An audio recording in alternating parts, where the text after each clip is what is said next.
Good morning, marketeers. With me today is Sandra de Gelder from Elsevier. Good morning, Sandra. Good morning, Shimon. Maybe you can tell the audience who you are and what you do. My name is Sandra de Gelder. I work for Elsevier. I'm a director of regional marketing in the corporate markets division. Sandra, you have been actually one of the pioneers of content marketing in Elsevier. Maybe you can tell the audience why did you actually was attracted to this type of marketing? Well, it wasn't that long ago when we realized that we really needed to engage with our customers much earlier in the buying cycle. The way we were running our marketing was we were like basically finding the people who were ready to talk to sales about purchasing a product. But there's a lot of people out there who may not even know that they want our products and that our products are going to help the efficiency of their department. So more demand generation type of thing. Demand generation, yeah, that's right.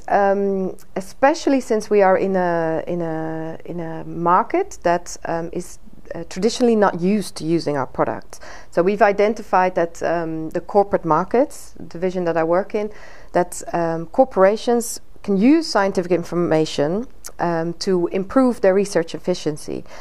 But the fact of the matter is that all those years they've done without it. So we're going to have to show that it actually does help them perform better and have better business outcomes at the end of it. In order to do that, we really need to start engaging with them in a professional way so that they start trusting us as a provider of something that's going to help their business be more successful. We need to start building up the trust, and they need to start seeing what the products are without us talking about how great our products are. Yeah, exactly. And just to let the audience know how complex your market is in terms of the buyers. You're talking to R&D people, librarians at pharmaceuticals, for example. Yeah, just like any of the B2B businesses, it's a complex market, but also a complex decision-making unit. Our market is particularly complex because it's cross-industry, so there's many different industries that we target, including automotive, pharmaceutical, chemical, food markets, whatever you can think of, but also global, so it's in all of the parts of the world that you can imagine. And within those companies, the buying or the decision-making units are complex because you've got on the one hand the people who are in charge of IT, you've got the people who are in charge of information, and you've got the people who are in charge of R&D. Now, those people don't usually talk to each other, but still they're important influencers on the buying process. Yeah, exactly. And you just got into the water of content marketing. I mean, you've been dealing with it for the last few months. What are some of the first findings that you kind of going through now after running some campaigns based on content? Well, there's very simple findings that we are seeing that people are very willing to leave us their names in order to get the content that we've created for them. So that tells us that we've found the right content to offer them. We've consequently found that it's really useful for the salespeople to know that these people want that information. So it's not leads or anything, but it is the salespeople still call on these customers, these big companies, and it's really helpful for them to know that people in that organization have found our content interesting and have started engaging with us.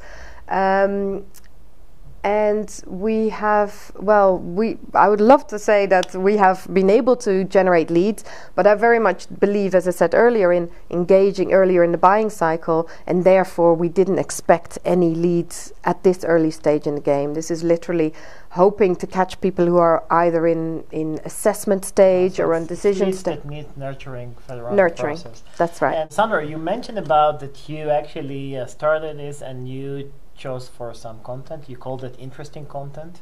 We know that in content marketing, one of the challenges is that to find out what is interesting for your target audience. How did you find what is the right for your audience? Well, we have done a lot of research into the specific target segments that we are working with, and there we have information on what is the challenges that they are faced with in their R&D challenges. However, we are also a publisher, and we actually publish books and journal content based on the challenges in the industry. So we pretty much know what is relevant for them, what's important for them. So we've based the content choices on what the publishing decisions have been in the last year. So yeah, so that's actually what. Okay, another challenge in big organizations like Elsevier is that to get the buying inside the organization, that's one thing, and the second thing is that to get the right mindset with the marketing people to that this is the right way to go. How did you do that? Yeah, that's a good question, and I don't think we've completely got there, but we've basically done quite a bit of information sessions with our colleagues in the marketing groups. We've received some of the slides from authorities in this subject. We've attended some, as a group, some forums and conferences on this topic, like the B2B marketing forum, indeed. We've also even found videos on YouTube that we've shared in our marketing forums. We've had challenges that we put into the group and asked people how they would deal with it, etc. So we've really put the subjects in front of our colleagues in the marketing groups and our colleagues even in the sales groups.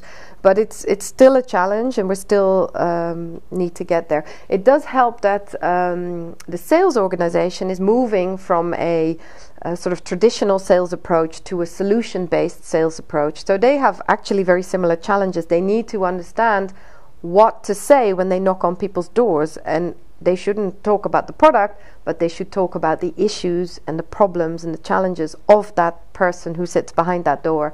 And they're finding that quite hard themselves, and we actually match very well there. So again, we go back to the product people and ask them, okay, give us that information rather than the product features and functionalities. Exactly. So basically, if I summarize what you're saying, is that content marketing is also a new way for you to generate leads, but it's also, as in a way for you to align sales and marketing. Yes. We found that independently we were asking for the same things from the product people, and so we're very much next to each other there. Okay, cool. We'll come back in a few months' time to ask you how are the results of the different campaigns that you're running. But yes. Thank you very much for your time. It was a pleasure having you here. You're welcome.